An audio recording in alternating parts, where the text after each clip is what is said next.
Pour les personnes présentant un handicap très sévère, majoritairement des personnes ayant un trouble du neurodéveloppement ou des personnes ayant un polyhandicap, une simple consultation chez un médecin en ville ou à l'hôpital peut parfois être difficile, voire impossible du fait des difficultés de communication ou des troubles du comportement importants. C'est pourquoi sur HandiConsult, nous proposons des consultations de médecine générale ou de bilan somatique afin de permettre une auscultation complète dans le cadre d'un simple suivi ou pour la réalisation d'examens paracliniques tels que un électroencéphalogramme ou une prise de sang. Et on peut aussi réaliser des injections de vaccins lorsque ces injections sont impossibles en milieu ordinaire. Ce que nous proposons aussi de plus spécifique, ce sont des bilans afin de rechercher une cause somatique pouvant expliquer une modification du comportement, que ce soit lié à une douleur ou tout autre symptôme qui peut parfois être difficile à repérer chez les enfants ou des adultes dyscommunicants qui ne pourront exprimer cette douleur ou ce symptôme uniquement par des modifications du comportement. Un problème somatique est très souvent la cause de ces modifications du comportement, mais les conditions d'examen et de consultation sont souvent très complexes. C'est pourquoi lorsque l'entourage familial ou professionnel remarque des changements dans le comportement ou une aggravation des troubles du comportement, on est amené à réaliser un bilan somatique complet. On va demander en amont de la consultation de nous préciser quels sont et comment se manifestent les troubles du comportement, quels sont les antécédents médicaux et quels sont les examens qui ont déjà pu être réalisés. Ensuite, nous réalisons une pré-consultation en visio sécurisée avec les aidants familiaux ou professionnels. C'est un temps d'échange qui est pris en amont et qui va nous permettre de gagner du temps sur la consultation et gagner du temps d'attente, notamment pour le patient. Ça va nous permettre de programmer à l'avance d'autres examens complémentaires.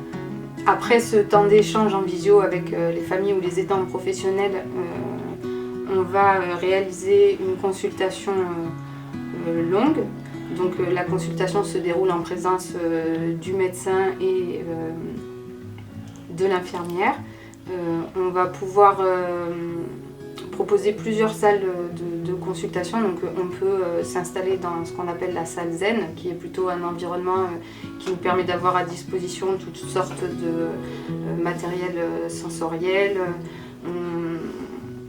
On a un matelas au sol, on a un canapé. L'idée c'est de vraiment s'installer de la façon la plus adaptée, la plus aidante pour le patient.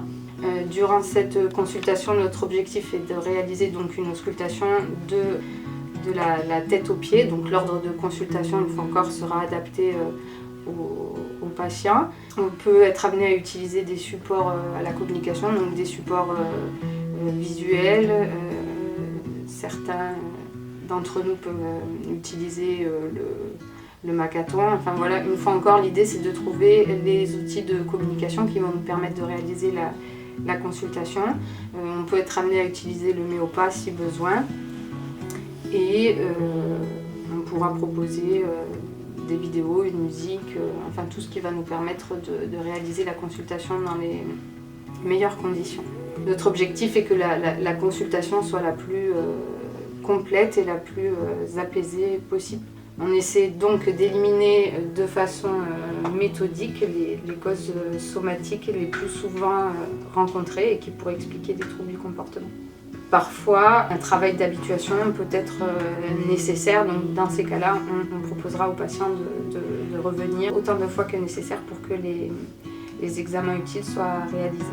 Et pour finir, nous terminons toujours ce temps de consultation par un moment convivial. Donc une fois que la consultation est terminée, on va proposer aux patients et à ses accompagnants une petite viennoiserie ou une boisson. L'idée, c'est que ce moment de partage vienne renforcer le lien de confiance, mais aussi récompenser l'effort fourni par le patient durant la consultation qui reste malgré nos différents aménagements, qui peut rester éprouvante et anxiogène pour le patient. Ce moment d'échange nous permet souvent de faciliter les prochaines consultations, puisque les personnes qu'on reçoit dans le cadre des bilans somatiques sont souvent les personnes présentant les plus grandes difficultés. Donc très souvent ce sont des patients que l'on va recevoir par la suite sur d'autres consultations comme les consultations dentaires ou ophtalmo. Donc c'est vraiment un temps qui est très bénéfique pour la suite de notre accompagnement. Pour en savoir plus, vous pouvez consulter le site internet ou appeler au numéro vert 0805 38 38 29.